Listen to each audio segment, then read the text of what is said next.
निरोपाचा क्षण किती समीप आला, निरोप कसा घेऊ तुमचा, निरोप कसा घेऊ तुमचा, कंठ दाटून आला, कंठ दाटून आला.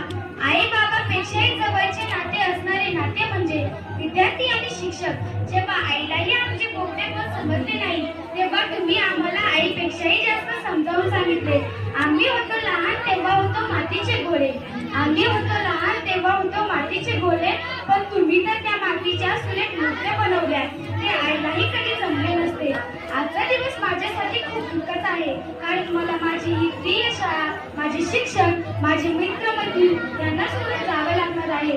ही शाळा माझ्यासाठी फक्त शिक्षणाचंच ठिकाण नव्हतं, तर माझं दुसरं घरच होतं. मला इथे ज्ञान मिळालं, पण त्याहूनही महत्त्वाचं मला आयुष्य जगण्याची शिकवण मिळाली. शिक्षकांनी मला केवळ विषय शिकवले नाहीत, तर चांगला माणूस कसा बनायचा हेही शिकवले.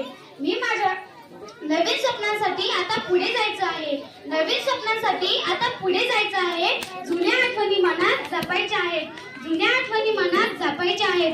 शाळेला निरोप देताना फक्त एकच वाटतं, शाळेला निरोप देताना फक्त एकच वाटतं, हे सुंदर दिवस पुन्हा एकदा जगायचे आहेत, हे सुंदर दिवस पुन्हा एकदा जगायचे आहेत. मी माझ्या सर्व शिक्षकांचे मनापासून आभार मानते.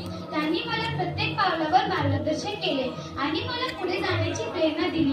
त्यांच्या आशीर्वादामुळेच आज मी इथे उभा आहे. माझ्या मित्रमैत्रिणींनो, तुमच्याशिवाय ही शाळा अपूर्ण आहे. तुमच्यासोबत घालवलेला प्रत्येक क्षण, आपला हसा, खेळ आणि ते छोट्या छोट्या आठवणी, हे सगळं मी आयुष्यभर जपून ठेवेन. कदाचित आपण वेगळ्या वाटावर जाऊ, पण आपली मैत्री कायम राहील.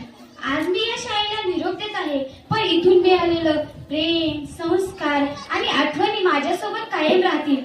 मी जिथे जाईन तिथे या शाळेचं नाव उज्ज्वल करण्याचा प्रयत्न करीन. शेवटी मी सर्व शिक्षकांचे, मित्रमैत्रिणींचे आणि शाळेचे मनपूर्वक आभार मानते आणि सर्वांच्या उज्ज्वल भविष्यासाठी शुभेच्छा देते.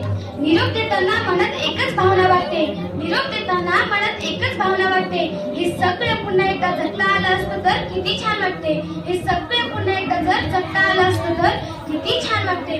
पण वेळ पुढेच जातो, मागं कधीच वळत नाही, पण वेळ पुढेच जातो, मागं कधीच वळत नाही. म्हणूनच या आठवणी मनात कायम राहतात, कधीच संपत नाही. म्हणूनच या आठवणी मनात कायम राहतात, कधीच संपत नाही. धन्यवाद.